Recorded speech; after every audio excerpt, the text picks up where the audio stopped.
小子，今天早上呢，就是我们附近吧，这儿一个养鸵鸟的，这个鸵鸟也不知道在哪儿挂的，把这个脖子挂伤了，然后就是刮死。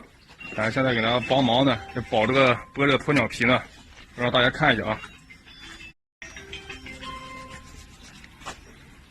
大家看到了吧？这个鸵鸟正剥着皮呢。刚才我们称了一下，这个得有220-230斤吧。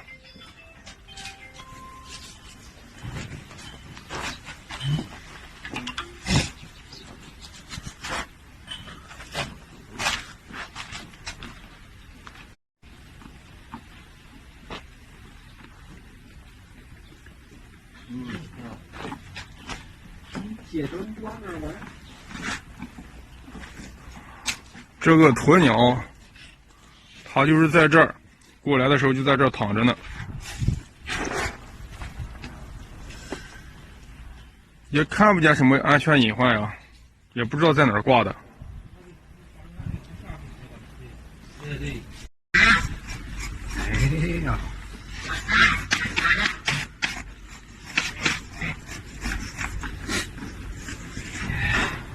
对，你插着在皮边儿，去了，是吧？你得把这你把撑着的了，你要把这撑着，你吃放这儿，咱们你，对，完给你得把这撑着的，是啊，啊，是，你把10万英里头的，对，把撑起在这儿，这儿，是不是？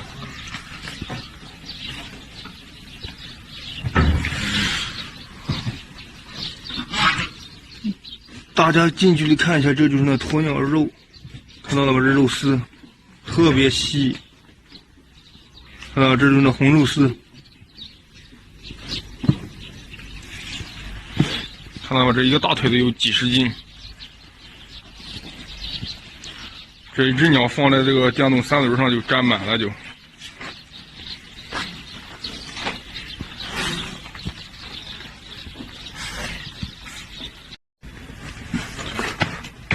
看到了吗？这里面这就是鸵鸟蛋，还没有成型呢，多少个？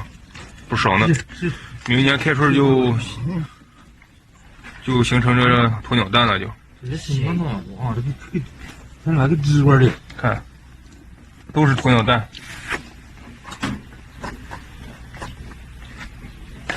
满脑子听啊！